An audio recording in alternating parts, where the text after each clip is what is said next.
Today we'll be considering field properties. Field is a region under the influence of physical agencies like heat, magnetism, electricity, and others. We have two main kinds of field. We have scalar field and we have vector field. An example of scalar field is the distribution of temperature, electric potential, density, and others, while that of vector field is the distribution of velocity, acceleration, magnetic field, gravitational field, and others. Scalar field is mapped out, that is to say, is represented by lines such as line of isothermal, line of equipotential, line of equidensity. While vector field are represented by lines of flux or lines of forces. Lines of flux or lines of forces is imaginary line drawn through a region or space to represent the strength and the direction of force field. For instance, if I have something like this, these lines are lines of forces. Okay? So let's now consider the properties of lines of forces. They point towards the attracting mass. They never cross each other. Just as you can see, none of them crossed each other. The closer the lines of the forces, the stronger the field force. And in a spherical body, around a spherical body, the lines of forces are radial. Here they are. We have the first one that they point towards attracting mass. Considering this means that the attracting mass is this negative body here. It's attracting the other body outside it. And that's the reason why the line is pointing towards it. So the next one is that they never cross each other, just as seen here. The closer the line, the stronger the field. That means closer lines mean stronger fields. If they are sparsely distributed, it means the field is weak. Around spherical body like that of Earth, the lines are radial. Okay, let's consider the gravitational field. Gravitational field at a point is the force of attraction per unit area experienced by a small test mass placed at that point. And this is expressed by G is equal to F over M. Is defined as the force of attraction per unit area experienced by a small test mass placed at that point. That is to say that the unit of gravitational field is Newton per kilogram, which is the same thing as meter per second squared, because Newton is the same as kilogram meters per second squared. So if we have Newton divided by kilogram, it means that that will give us what? Since this is Newton, then we have divided by kilogram. And kilogram will cancel kilogram, so that we have meter per second squared, which is exactly what we have there. Here, G is the gravitational field strength. F is the gravitational force of attraction, while M is the mass of the body that produces the field.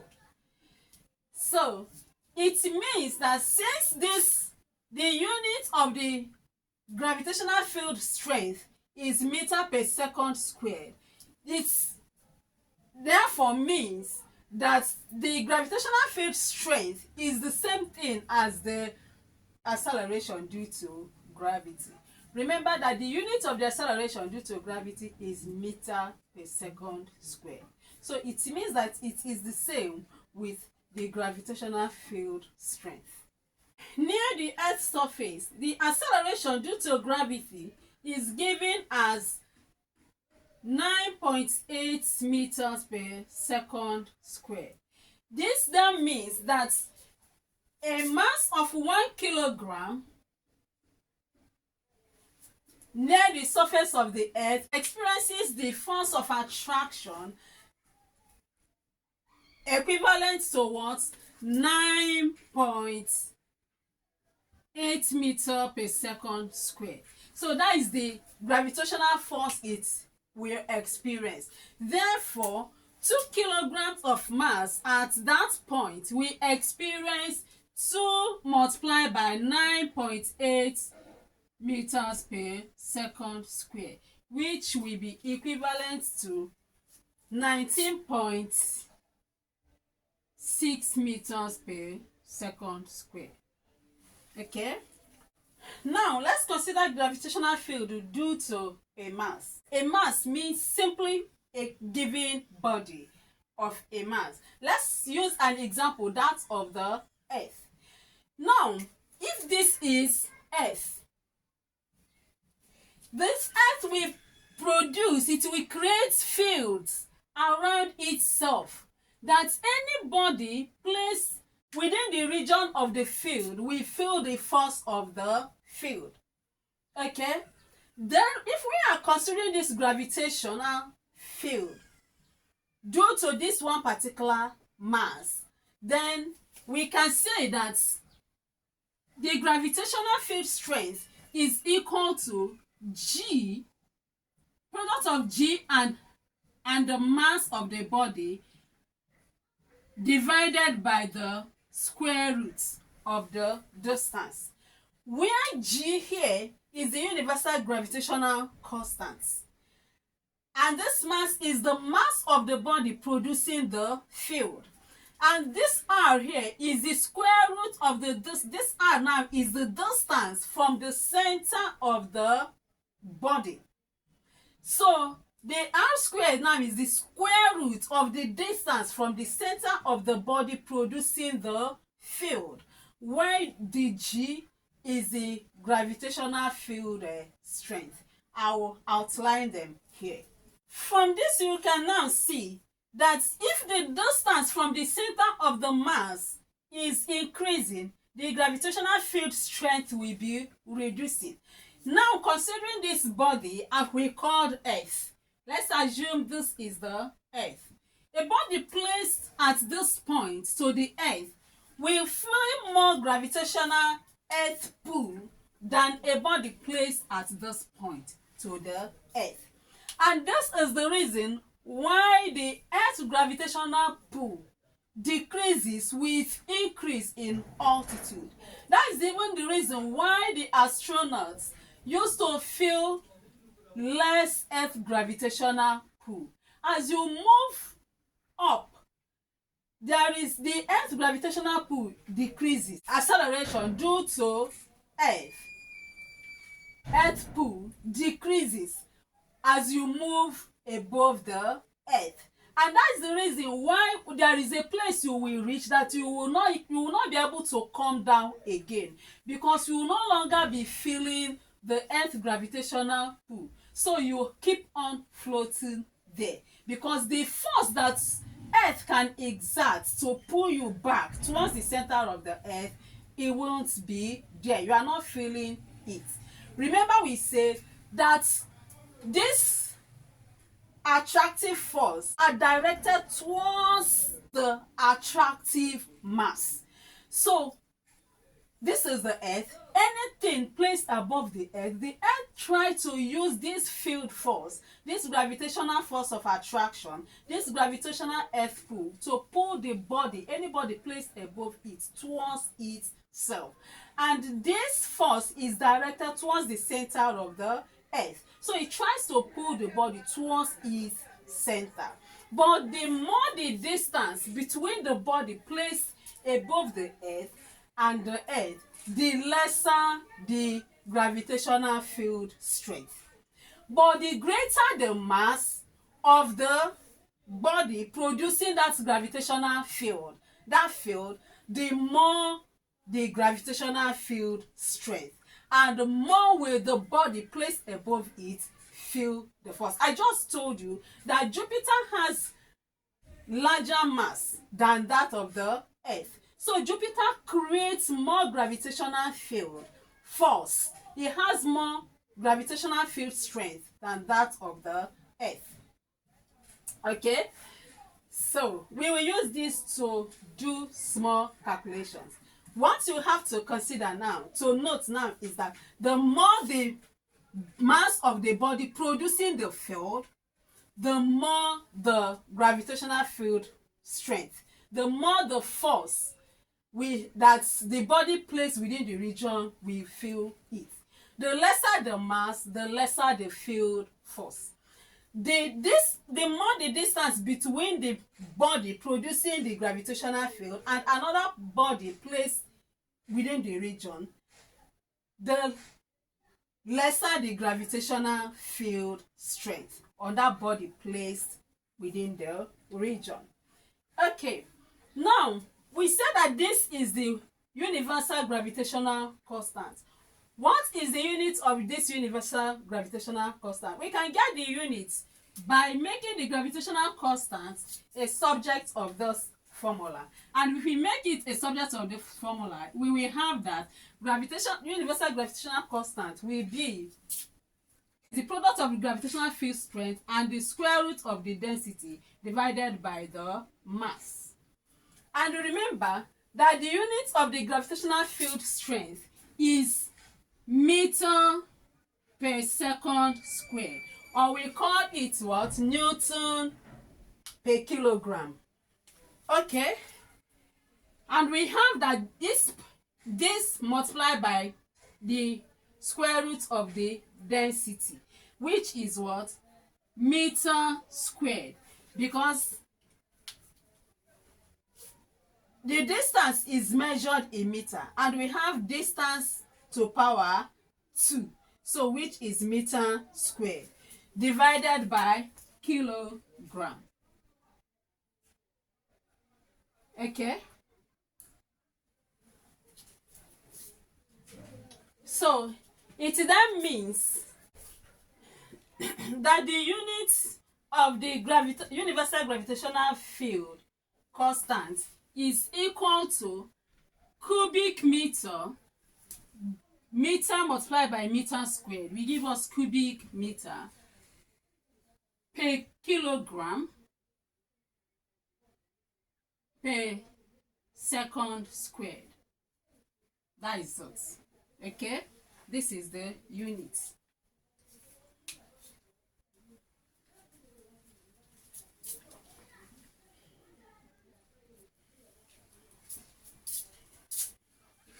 Do you know that there is relationship between this gravitational field and the weight of a body? Weight of a body is equal to the Earth gravitational field.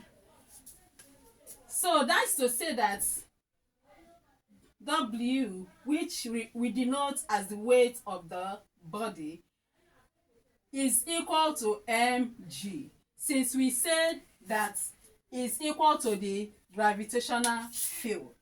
Remember, we have just said that at surface of the earth, the gravitational field is equal to mg. The gravitational field force is equal to what? Mg at the surface of the earth.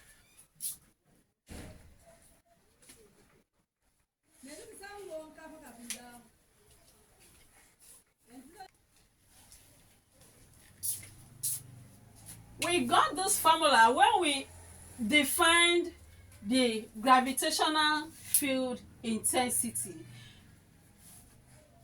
Well, that remember when we wrote that G is equal to F over M. So if you make this F the subject form of the subject formula, we will have that F is equal to mg. And that's why we say that at the surface of the earth, the gravitational force is equal to mg. So the gravitational force of the earth is equal to the weight of the body placed on the above the earth, such that if we denote the weight of the body with this W, we have that W is equal to mg. That is to say that if we know the weight of the body, we can find the mass of the body, because the acceleration due to gravity is constant. That is 9.8 meters per second square. And if we know the mass of the body, we can find the weight of the body. Remember that this weight is vector quantity. Weight is force. Its unit is a Newton.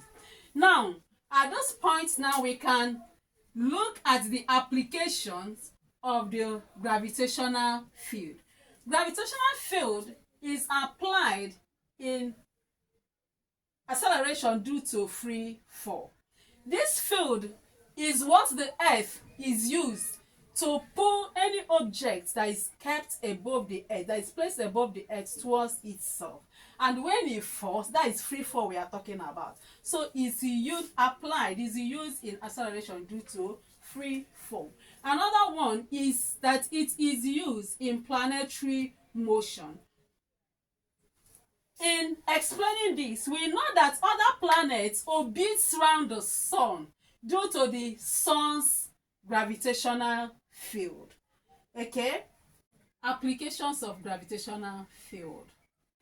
Number 3 is the satellite.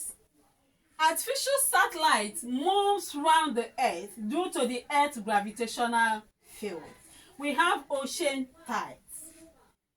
Moon's gravitational field helps to produce tides on the earth. What we are going to consider now is comparison between the gravitational force and gravitational field. 1. The gravitational force is an actual pulling force on an object. That is the pull, the earth pull experienced by an object. While the gravitational field is the region where this force can act. So while this is an actual pulling force, this is a region. So 2. The gravitational force depends on both masses. So remember that it can either be positive or negative. There is repulsion. Do you understand? When the two bodies are of the same charges. If this is negative and this is negative, there will be repulsion. But when this is positive and this is negative, there will be attraction. So the force depends on both masses. But here, the force is produced by one mass. Then the gravitational force is measured in Newton. But the gravitational field, which is the field strength, is measured in Newton per kilograms. Right? Okay, let's consider few calculations. Question number 1. Calculate the gravitational force acting on a 5 kilogram mass placed in a gravitational field of strength 9.8 Newton per kilogram. Solution. We are looking for the gravitational force. That's what they asked us to calculate. And we know that the formula for the gravitational force is equal to mg. The mass is 5 kilograms, while the g, which is the gravitational field strength, is 9.8.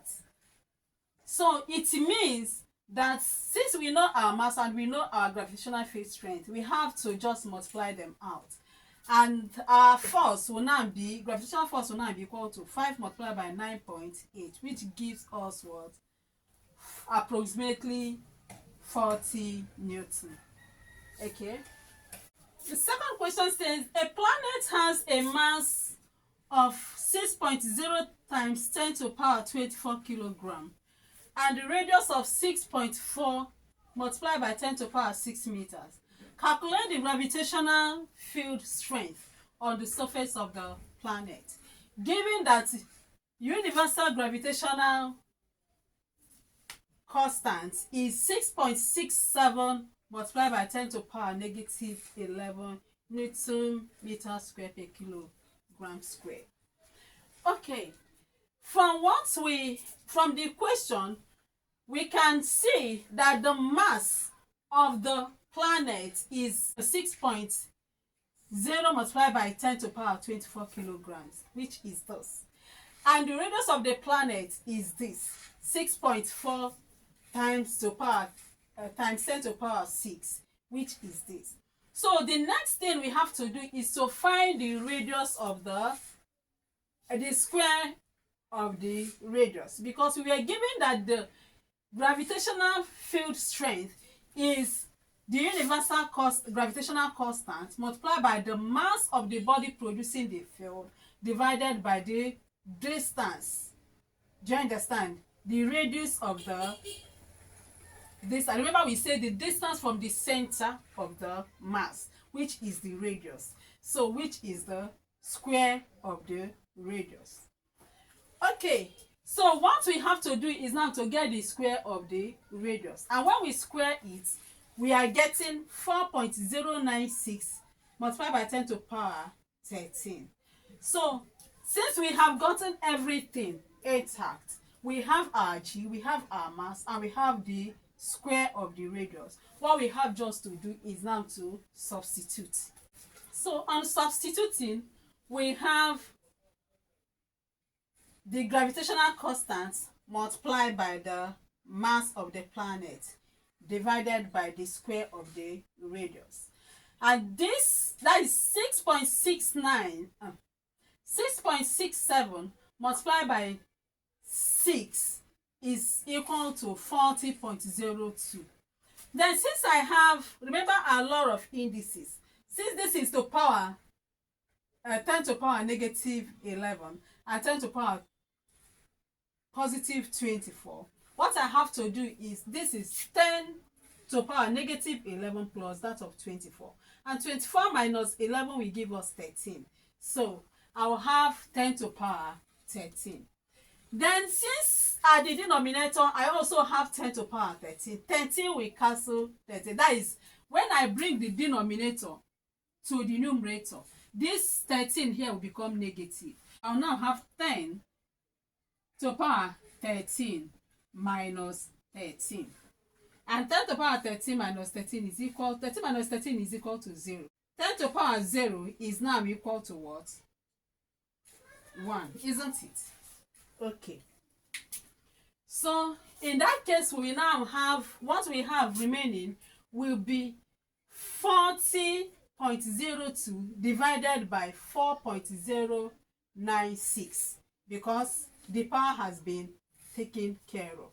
So when you do 40.02 divided by 4.096, you will get 9.77050, approximately 9.8 Newton per kilogram. And that is the answer. That is the gravitational field strength of the planet. 3. The gravitational field strength of the moon is 1.6 Newton per kilogram. Calculate the weight of 12 kilogram object placed on the moon. Remember that the force of attraction at that surface is mg, right? Okay, since the mass of the object is 12 kilogram and the gravitational field strength is 1.6 Newton per kilogram, then the weight, remember we said that the weight is equivalent to the force of the attraction. So now, since weight is equivalent, is equal to the force of attraction, we can say that the force of attraction is this. That means the weight is equal to that. So we have that weight is equal to mg, and our m is the mass, which is 12, and the gravitational field strength is 1.6. The products, if you multiply them out, we get 19.2 Newton, and that is the answer. With this, we have come to the end of today's lesson. You can go to the activity section and carry out the activities there. See you in the next class. Thank you. Please, if you like this, click on the subscription button, click on the like button and then the bell, so that when next I upload new video, you will be notified to come and watch.